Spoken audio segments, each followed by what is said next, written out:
you never see anything, you know, it's all just headline, and you never see anything about what happens to the people afterward. And the fact that that was the angle that they were coming from, it's like, I don't like my name being associated with this fucking PUD until I die either. But also, you know, I'm never gonna not talk about it. You know what I mean? Does that answer your question? Caroline, Cara, you've been living with this project for a long time. Today is the day it finally reaches wider audiences. How does that feel for you, Caroline? It's great. Thank you all for being here, by the way. We haven't shown the film to that many audiences yet, so it's great that you're all here. You know, it's a nerve-wracking film to release into the world.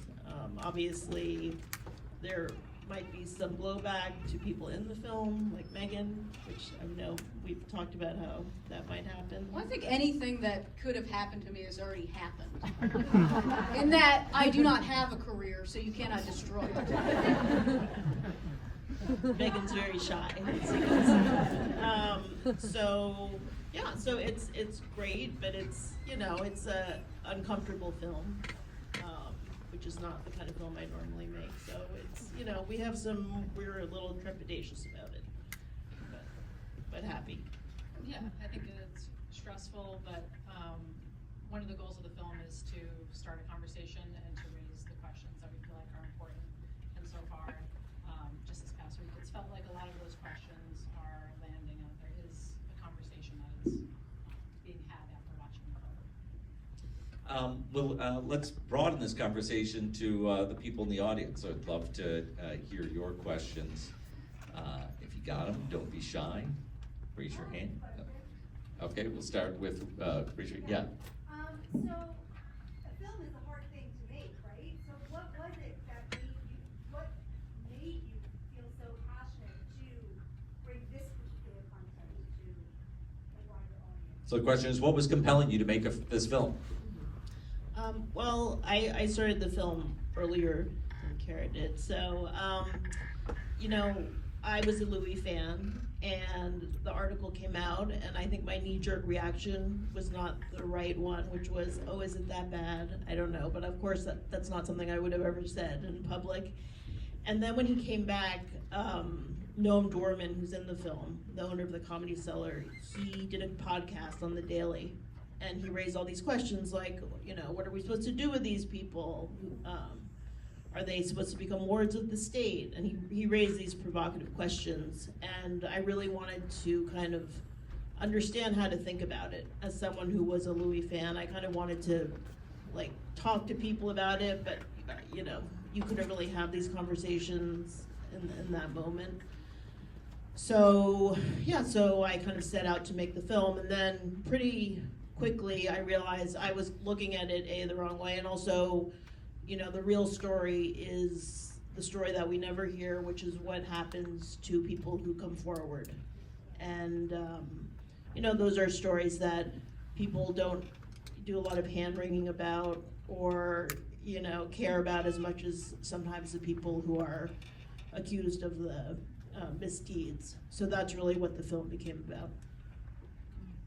Yeah, for me, I hadn't been a Louis fan before this. I knew that he was beloved, and I knew that he was seen as this feminist comedian. And when the 2017 article came out, I thought it was bad, and I thought I would never think about Louis C.K. ever again. And then Caroline asked me to join her on this project, and at first... So, hold the microphone. Caroline asked me to join her on this project, and at first I was a little bit nervous and felt like, well, this seemed like we're giving him a platform. But then once I started to talk to Caroline, that's when I realized how little I had also known about the women who'd come forward and the backlash that they had faced. And, you know, like a lot of people, I just consume a headline and then move on, and then I don't really follow up. And, you know, an article just tells you a couple of facts, and you don't really meet people fully. So this felt like a really good opportunity to learn more. And I also, for me, was surprised to learn how much this story lived in the gray area for people, unlike stories like Weinstein or Cosby, that this is something where a lot of people, you know, thought it wasn't so bad. So Megan, you joke that you feel like you can talk about it because you've already suffered consequences around it, but what was the thought process when they asked you to be a part of it and show up with cameras? Yeah, I mean, I know it could be seen as maybe like opportunistic, me being involved still in this story about a man that never did it to me personally, I understand that, to continue to be involved in it. But, you know, like I said, the fact that they came to me and sort of like outlined it as what happens after was the most important element of it to me. Because no one's ever asked me what happened after. Do you know what I mean? No one's ever asked me anything since, you know, it happened. I mean, occasionally you'll here and there, you'll get like a guy sending me an unsolicited email saying I'm a cunt. But other than that, you know, I've just sort of like, lived this life of quiet desperation after.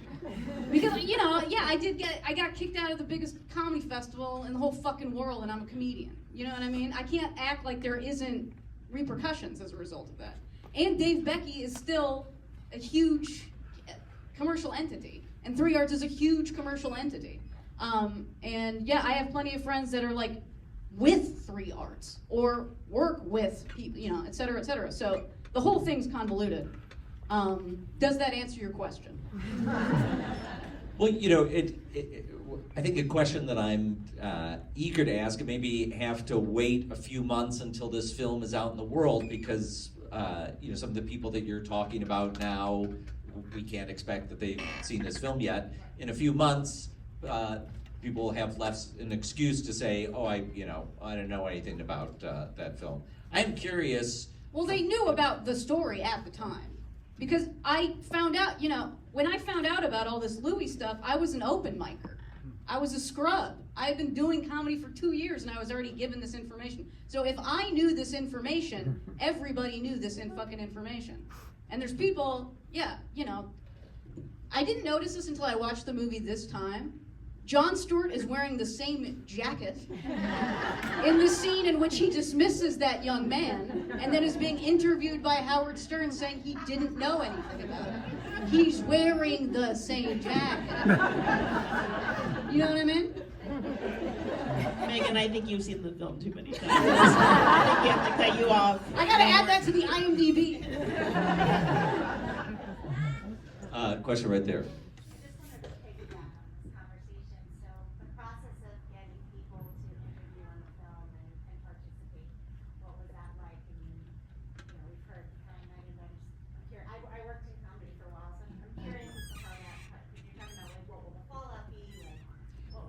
If anyone didn't hear, she's asking Caroline and Cara, what was the process like getting people to talk? It was very hard. Basically, we reached out to everyone loosely attached to the story, everyone in comedy. Actually, Emma Fidel is here somewhere. She's a producer. She's responsible for all of the outreach. It's not Emma, and everyone said no. Not because of Emma. Everyone in the film is because of Emma.